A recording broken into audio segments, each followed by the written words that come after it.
Ngasi numida wedam phongkiba Khangleipak Meragi pause dagi maru eba pau khara khangasaraga miyamda khudo tamjage Pakistan ki Lahore da ngasi ayuk sakti leba bom ama pokhaikhre Pakistan ki Lahore BLA gi IED attack da Pakistan army taraga mari lekhidrei Pakistan amadi Pakistan occupied Kashmir gi lalawa singna leba tongan ba mafam mapanda Indian Armed Force ngarak nungaramda air strike chathaduna terrorist kaya hat khraba matung ngasi ayuk pung taramato helakpa matamda Pakistan gi Lahore da sakti leba bom ama pokhaikhre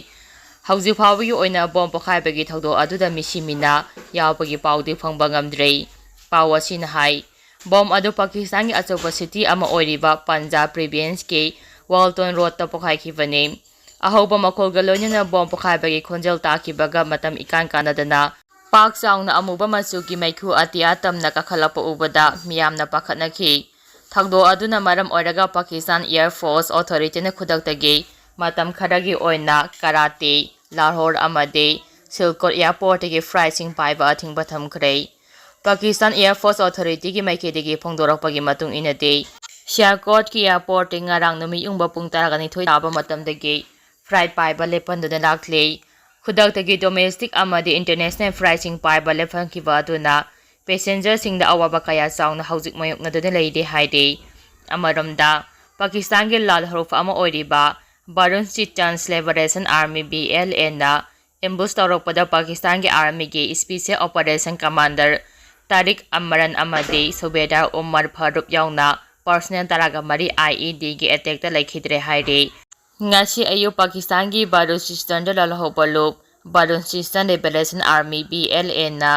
Pakistan ki military singna tongduna chatliba garida IED pokhai handuna attack sothakibaga loinana gari aduda tongba personal taraga mari mak hatkibani haide thagdo adugi video record Baluchistan Liberation Army BLA na media da thadorakhibaga loinana attack adu makhoina chathakibane hana sulauthokre Pakistan Army ge statement amagi matung inade thagdo adu Balochistan gi Kati district ki manungsanba mas ki area da thokhibane Khudong thiba nangkhraba Pakistan Army gi vehicle aduda puna personal taraga mari tongki makhoi sing adugi manungda special operation commander Tariq Amaran amade Sobedar Umar Farooq siyaure army gi gari adu mapung phana akai atoi thokre haiba mayek sing uba phangle haina su phongdokle makhatarapa pauda Pakistan na Punjab ngamkhei tamna kapsilakpa missile mai pakna ngakthokpa ngamkhre ngarang dagi hauna Pakistan gi maikhe su India da attack kaya chatharakle attack adugi saruk ama oina Pakistan na kapsilakhiba missile ama India Air Defense System na mai pakna intercept tawba ngamkhre haide pawa sin hai haukiba ahing nungyai matung pung amagami tara dage kun phawpagi manungda Pakistan gi maikhe dage Punjab ki ngamkhei tamna kapsilakhiba missile mai pakna ngakthokpaga loinana thugaiba ngamkhibani akai atoi thokloba Pakistan gi missile adu ngasi ayuk pung 3:40 tapa matamda recover tawre adum oinamak ngarang ahing Punjab ki district khara da pokhaibagi ahoba makholsing taba phangnakhi adum oinama hauju phawbagi oinadi aso apangi pawti leitre haide Indian Armed Force ki maikhe Pakistan gi attack adugi pakhumpi ki bagaloina air defense system singning mathau pangthoki haide makatarak poina paujela pause degi maru eba pau khara khangasaraka myamda khudo tamjage border state singda Changdaba yadraba potlamsing Paisinaba Khanghankhre Tailor Organization Rashkar-e Taiba di Jais-e Muhammad Hibul Mujahideen amasung atay terrorist group sing training camp sing weapon base amasung hit out sing ayamba thugaikhre Union Home Minister Amit Shah na border state sing da Changdaba yadraba potlamsing Paisinaba Khanghankhre ngarang laiba asigi state simbathungna India na Pakistan gi mayokta chathaba haukraba operation Chindu gi manungsana pongthokiba Schedule tax mock drill matung tarakpada Union Home Minister Amit Shah na Pakistan amasung Nepal gi border singa tainaba state singda nongmada Changdaba yadraba potlamsing Paisinana thamnaba mari lenaba state sing asigi chief minister singda Khanghankhre haide Amit Shah na hariba state sing asida miyamna akiba pokpa tonga sing sandoktanaba akanba pauktak su pibaga loinana tonga sandoktanaba awareness pigadabane haina Ministry of Home Affairs ke statement amana phongdokle ngarang pangthokiba schedule tax mock drill manungda India gi asoba city singda silent khongduna mai mamhandona hosa attack torapa matamda oirakpa yaba chilsing volunteersing police amade civil defense singna drill tawki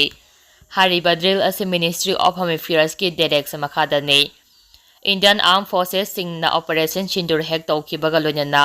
suti lauduna laikiba Central Armed Police Forces personnel sing kokhotuna high alert thamkare hana government ki official na phongdorakli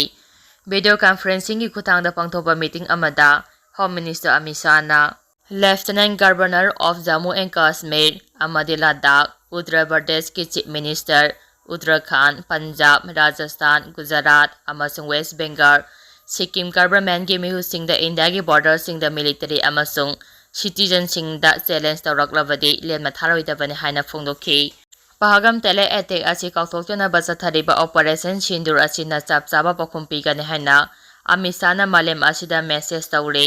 Operation asi Indian Armed Forces singna terrorist camp singda akaknaba intelligence ki report matung ina chathakiba attack singna haina mahakna phongdokli Terror Organization Lashkar-e-Taiba Jaish-e-Mohammed Hizbul Mujahideen amasung atay terrorist group singi training camp sing weapon base amasung hideout sing ayamba thugaikhre haina Amit Shah na phongdokli Home Minister na state sida essential service maru ana hospital amade fire service mathau ningthina tawhanduna atat akham laitana essential goods sing supply tongnaba hotnagadabani haina advice tawre Amit Shah na makhata na state disaster response force home guard national cadet group sing elata lehenduna matam gi tholakpa situation ningthina deal tongnaba hotnagadabani haina instruction piri aduga miyam su non governmental organization singi khutangda saruk yahangadabani haina phongdokli makhatara papauda Pakistan India ge rifle jet kapthakhre bracket headquarter thugaikhre hadiba pau asi arambani PIB The Press Information Bureau PIB na Pakistani media amasung social media platform sing da aramba pau sing sandoktuna Srinagar da laiba airbase da attack tawkhre haina post tawriba sing asi aramba pau ngaktani haina sengdokre India gi armed force sing na Pakistan amasung Pakistan occupied Kashmir gi mafam mapanda laiba telak camp sing na attack sathaduna mioisa kaya India gi operation Sindur gi manungsanna Pakistani media amasung social media platform singda Srinagar da laiba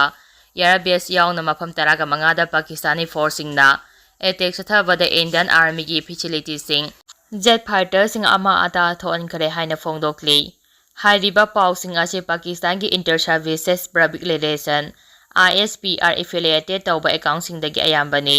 hariba posting asida yauriba image sing amadi video footage ayamba evidence laitaba satellite imagery da phangba ngamdaba footage singna ayamba ni haina PIB ki statement na phongdokli PIB na fake tawba matamda rifle jet kapthabagi image asi chathariba operation Sindur ga mari lainade amade footage asi hanagi ariba image ni Pakistan na tholiba lala siga mari laina pro Pakistan handle singdagi thagaliba image sing asidagi cheksimba chumi haina PIB na phongdokli Hauji Pakistan na chathariba lal asida aircraft ki akaiba ariba image thagaliba ase Bahawalpur da India ge rifle jet kapthakiba ne hana claim tawri haina PIB na phongdokli PIB na fact check tawba matamda viral oiriba Srinagar gi airbase da attack tawbagi footage asi lising aniga sumna kunga marida hiba patung khwa Pakistan da sectarian crashes tawbagi image singni image sing adu digitally manipulate tawraga thagalapa ngaktane haina PIB na phongdorakli Indian Air Force na Pakistan border gi mafam mari amade Pakistan occupy ki mafam manga yamna haisingna missile attack chathakiba operation adu ningthina Indian Air Force singda aso angam yawtuna Pakistan ki military intelligence singna chathakiba ne haina Center ne information tawkhre haina press conference bureau PIB gi pau asina makata na hairi